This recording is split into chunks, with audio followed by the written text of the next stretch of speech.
Hey, welcome to Black Rock. My name is Dan and I'm on staff here.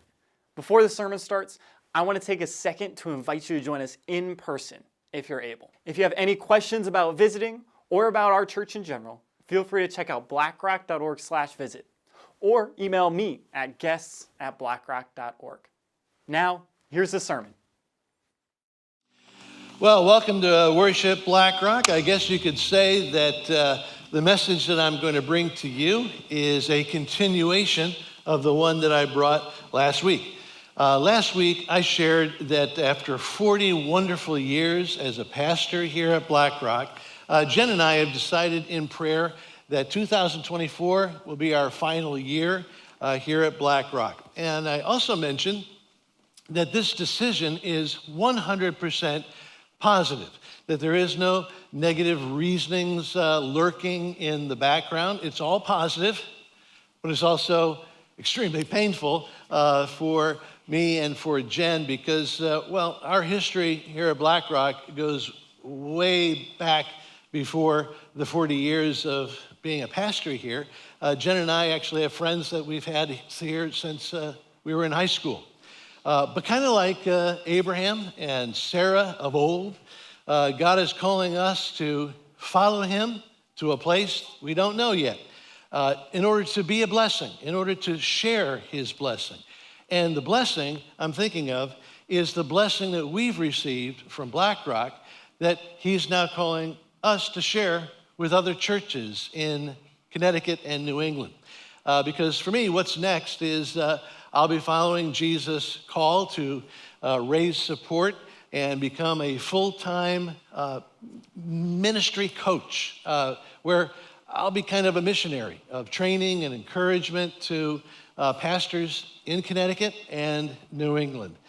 And this coaching call is great, but it's way in the future. It's after our farewell in January 2025. Right now, I am fully focused on finishing well in my calling here at Black Rock. I am still Black Rock's senior pastor, and I am fully focused on my final role, which is helping this church that I love with all my heart transition to future leadership. The elders are the spiritual leaders of this church, and they've known about my transition since the middle of 2023. And so they've had months and months to be praying over this plan and seeking God over this plan and making a plan, working on a plan for the future leadership of Black Rock. The elders have a plan. And the elders are completely unified around this plan, and we can't wait to share it with you. But in order to understand the elders' plan, you need to understand how Black Rock operates. Black Rock operates according to a set of bylaws, which stipulate that when it comes to the kind of choosing and placing a new senior pastor, the elders have a job and the congregation has a job. The elders' job is to do all the prayer work and all the gathering of information and wisdom together so that they can present a candidate for the next senior pastor to the congregation for an approving vote. That leads to the congregation's job. The congregation's job is to take advantage of opportunities given to listen to the candidate, to get their questions answered about the candidate, and seek God's will in prayer for the future leadership of our church. And this congregational role, this congregational job, is not a formality. Of course, the elders will be naturally advocating for their nominee. They will be defending their choice for their recommendation. But that does not mean that the decision is already made. That's the vote. The congregation truly has the final say. And speaking of this vote, I just wanted to share a few quick things. First, the elders actually have a tentative date for this vote for the next senior pastor. The elders anticipate that we'll be ready for this vote in October, which means that the elders are reserving this whole season from now, reserving the whole summer for this process of praying, for a season of seeking God, of getting information and getting questions answered, and then a vote in October. And then the last thing I want to say about this vote right now is that according to the bylaws, the only ones who are eligible to vote are the BlackRock members. And you are a BlackRock member if you have attended a membership class, you have signed our church membership covenant, and you've met with two of the elders for a private meeting where you get to share your personal story of belief in Jesus. So attending BlackRock, even for years and years and years, doesn't make you a member. It's the result of the process that I just described. Now, I got more to share about this future leadership plan, but now let me just pull back and offer some biblical background to what we are experiencing here at BlackRock. Listen to these words from Hebrews chapter 12. Therefore, since we are surrounded by such a great cloud of witnesses, let us throw off everything that hinders and the sin that so easily entangles, and let us run. Let us run with perseverance the race marked out for us, fixing our eyes on Jesus, the pioneer and perfecter of faith. For the joy set before him, he endured the cross, scorning its shame, and sat down at the right hand of the throne of God. Consider him who endured such opposition from sinners, so that you will not grow weary and lose heart. So, the key image here is a race. And we're meant to picture this stadium full of these witnesses watching this race where the runners are not running for their own glory. The runners are running to please Jesus and give him glory. And now one other interesting thing about this race is that it's not a solo event. We're given lots of information here in the context that leads us to believe that we're to picture a relay race.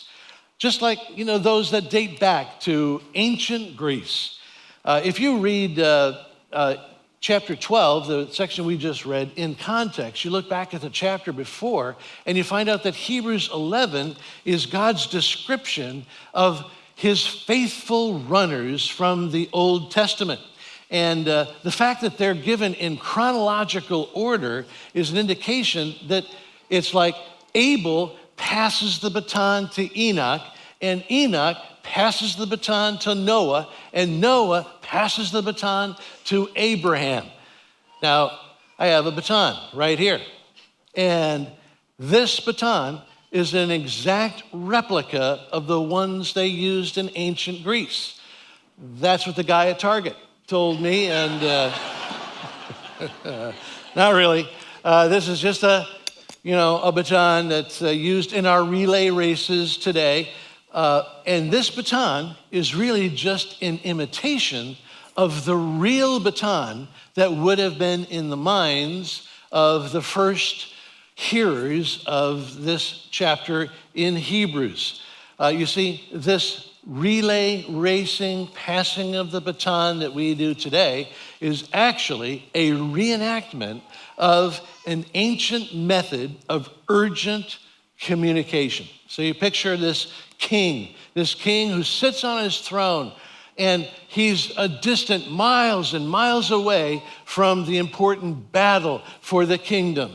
And so the only way that the king can get his word to his people is through a succession of runners who carry his word to the people. And so this baton here today is just an imitation of what those ancient runners held, which was a scroll that held the urgent word of the king for his people. And God is speaking to you through these words in Hebrews, because if you follow Jesus, you are in a race. Whether you know it or not, you are in a race. And if you follow Jesus, you've been given the responsibility to urgently bring the message of the King to the people. And if you're in this race as a faithful messenger, then you are running with your God-given responsibility. Are you? Are you running with this urgent message in mind, sharing it with this world? Are you keeping your eyes focused on Jesus to please him? Or are you not even aware that you're in a race and you're just kind of distracted and adrift?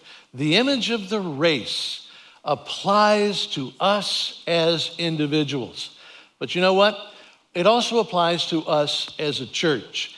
And what we're doing now, from now to the vote in October, I'm referring to the process of passing the baton from one senior pastor to the next. Because, in the Church of Jesus, really it's the senior pastor who has the responsibility for bringing this urgent word of the King to the King's people. It's the senior pastor who voices the scroll's message from the King to this lost world so desperately in need of Jesus. Believe it or not, I am only the 9th senior pastor in BlackRock's 175-year history. And I'm thrilled. Yep. And I'm thrilled that I get the privilege of doing my part in passing the baton to senior pastor number 10. And the elders have decided in prayer on the candidate that they want to recommend to the congregation to be senior pastor number 10. The elders' nominee is our current executive pastor, Pastor Josh Fay.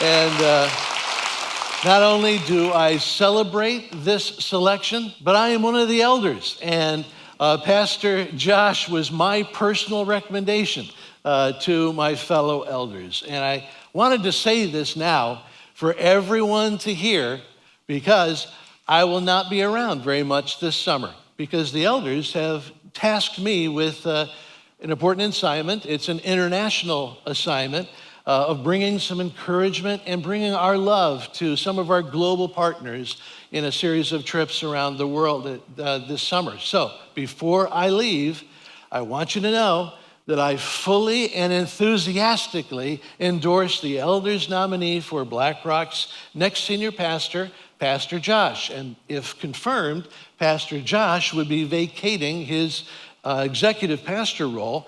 And so I also enthusiastically endorse the elders nominee for BlackRock's next executive pastor, and that's Pastor Kevin Butterfield. Yeah. So that means that the elders' plan for October is a vote on a completely internal transition that begins with getting to know the elders' recommendation for the next senior pastor, Pastor Josh Fay. Take a listen. When I look back at my life, I'm amazed at how God used different people and circumstances to grow me and mold me into the person I am today and really prepare me for the next stage of ministry. My faith story really starts with my parents. My parents became Christians a little bit before I was born, and they were so fired up and so enthusiastic that my dad left his job. He was a pilot in the Air Force, left that job, went to seminary, and then moved my whole family to Sierra Leone, West Africa. So my parents, I have 2 older brothers and myself. It was a fun place to grow up as a kid. I had a mini motorcycle. I played hide and seek with the kids at the school where my dad worked, and had a pet monkey even. And so I do remember vividly accepting Christ at 6 years old. I remember kneeling with my mom. I remember vividly this burlappy brown textured sofa that we knelt in front of, and it was a powerful memory. memory for me. I don't actually have a lot of memories from my childhood, so it's a powerful memory to pray and accept Jesus into my heart. So that was our elementary years spent in West Africa. Then we moved to Fort Wayne, Indiana. So I spent my middle school and high school years in Fort Wayne, Indiana. My dad was a pastor there. We actually had a really strong youth group at our church. And I was inspired to start a Bible study at my public high school there. We really kind of had a great church and a great experience there. I also learned to love basketball. I still love basketball. Now I live vicariously through my kids and who play, and I coach them. But I played in high school there, and it was a good time of growing up. Then my college years added a new dimension to my faith. I got really involved in a college ministry of a Presbyterian church. They were into like in-depth Bible study, which was good for me at the time. Although probably the best thing about that college ministry was I met my wife, Maria, there. And we got married just a year after I graduated. And I graduated with an economics degree. I was working for an insurance company at the time. But I really wanted to do something that had more direct meaning or purpose. So I convinced my wife to move to Connecticut. And we moved out here so I could study American Christian history at Yale University. I wanted to be a professor of history. And so we moved out here to Connecticut, moved to New Haven, and we actually started attending Black Rock Church. We came down, and from the moment we attended Black Rock Church, we knew this was a great place for us. It was a dynamic place where the Spirit of God was really powerful. So we got involved at church. We actually got involved in a young married Bible study and community group for young married couples. And I remember I was in graduate school. I was supposed to be studying for school. And I remember my mind would wander to how this group that we were in could be deeper spiritually, how we could live out our faith even more, make more of an influence in our community. And so that, along with a number of other things, led to me realizing I was really called into full-time ministry. And so I changed the degree program I was in, got a Master of Divinity, studied the Bible and theology, did a year-long internship at Black Rock Church, then ended up getting hired full-time in 2003. And when I look back at how God kind of orchestrated our lives to bring us to Connecticut, bring us to Black Rock Church, it's truly amazing to see how God works. So my first job at Black Rock Church was actually starting up ministries on college campuses. And I started ministry at Fairfield U. I actually got kicked off the campus of Fairfield U because they didn't know who I was or what I was doing. I went and met with the priest in charge of campus ministry there and ultimately became the official Protestant chaplain there, so it worked out well. I also started up a ministry to international students at the University of Bridgeport that is still going. And one of our global partners does it, and we support them there.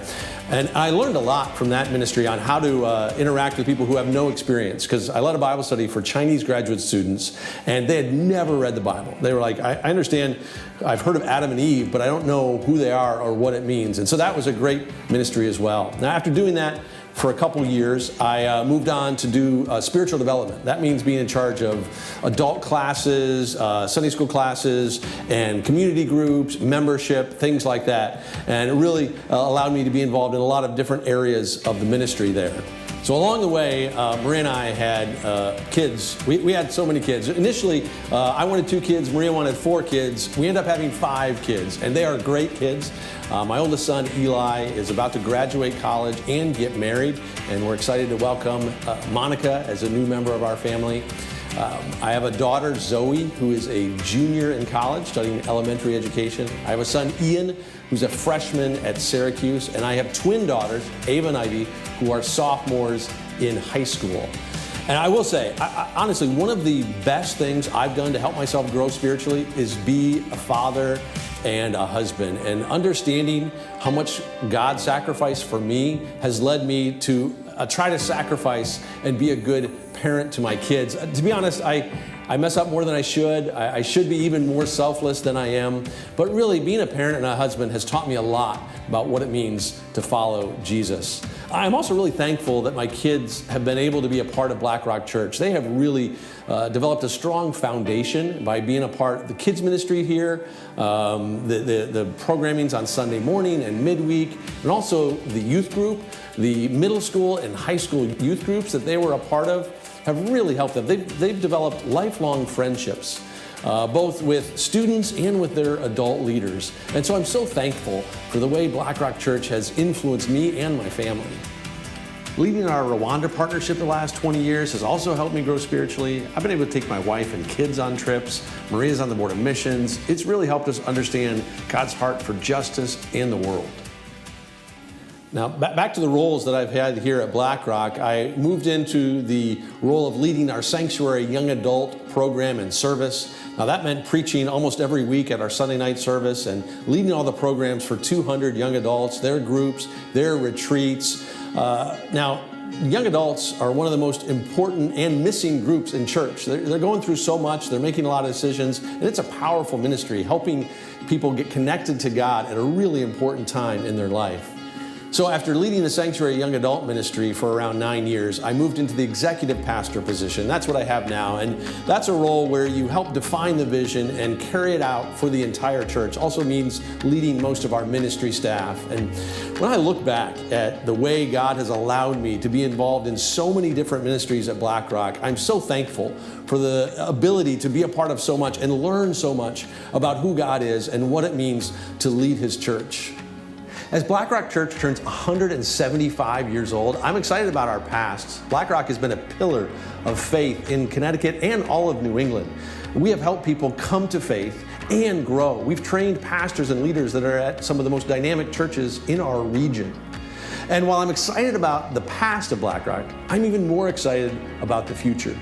One of my favorite Bible verses is John 10:10, where Jesus says that the thief came to steal, kill, and destroy, but He, Jesus, came that we might have life and live it to the fullest. And when I look around in our world, I do see a world that has a lot of anxiety and stress and loneliness. And people's lives are being stolen because they don't understand that they can have a relationship with Jesus that allows us to live the most meaningful, joyful life we can have. It doesn't mean that life's always easy, but it means that God is always with us. The vision of BlackRock Church is to inspire hope and ignite faith in every person we meet by connecting them to God through Jesus. I'm excited about BlackRock's past, about our strong church we are today, and about the exciting future God has for BlackRock Church. All right, welcome, Pastor Josh Fay. All right. I have known Josh for 21 years that you grew up with a pet monkey, but I never saw the picture before. Frankly, with this monkey, I'm underwhelmed. I was really expecting a much more kind of curious George, very happy, a smile with a banana, something like that. I look kind of like the man with the yellow hat. You do. Yeah. And we got the monkey because some hunters brought it and said, hey, you want this monkey? We only had it for about a year because then it got mean. So definitely was not Curious George type of monkey. More of a furious George. Yeah. All right, well, an interesting thing, you had a pet monkey. I never had any pets because I'm allergic to all living things. And so we don't have in common, but we have some other things that are much more important in common. We have the fact that we started in ministry as BlackRock interns, that we have served one church our whole ministry career, and that is BlackRock.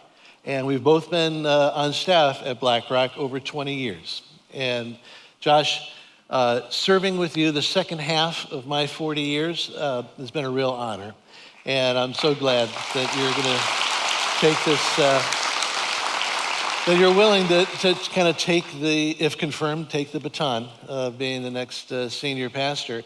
And I'm thrilled because I've seen you up close and see how God has prepared you for this role and how God's gifted you with a really unique blend of gifts. First of all, you have that Christ-like character that is essential, but also you have those gifts that you are truly, a great visionary leader, but you also have a humble heart, and that you have this great communication skill, but you're also a great listener, and you're deeply intellectual and you're a deep thinker, but you also know how to get things done and how to mobilize God's people for God's glory.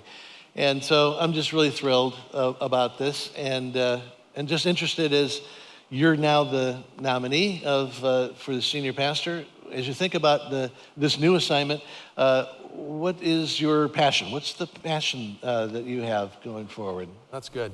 I think you forgot one, which is tall and goofy. That's right. It was a good question. I got into ministry because I realize that in order for people to live with the sort of the joy and the meaning that God designed for us, we really need to have a relationship with Jesus. Absolutely. And I truly believe that the local church should be the most helpful institution in the world. And you saw in the video, I tried a couple of things in business world, the academic world, and those are really important fields. But for me, I realized, boy, the local church is really the hope of the world. That ultimately, that's what helps change people's hearts and minds, that when they become in that relationship with Jesus, they get to live that out and grow and understand that more deeply. And that's what leads to lasting change. That's what leads to a life of some meaning and some purpose. And one of the beautiful things about that is that we don't get there till we get to heaven. Mm-hmm. So ultimately, whether you've been in church one day or 50 years, we're still growing. We still have the ability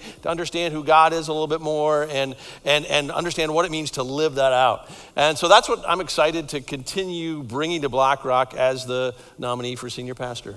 I love that passion, because that's one of the two things that I think is most important in terms of persevering. I mean, we just, we're in Hebrews 12, which is all about not just running a race, but persevering in the race. And when I think about what has helped me persevere over the 40 years, I think of two things. And the first thing is getting other people to pray for me. And the first sermon I preached as a senior pastor was about the importance of God's people praying for the pastor.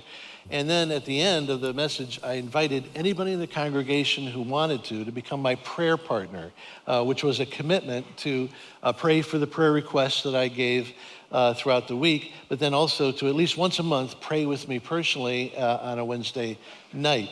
And over 100 people signed up to be a prayer partner, and they kept that commitment over 3 years until I released them from that commitment. And yet I know that there were still many that were just continuing to pray for me, and I think that's what's part of persevering, is that prayer support. And then the second thing you've already mentioned, and that is the passion.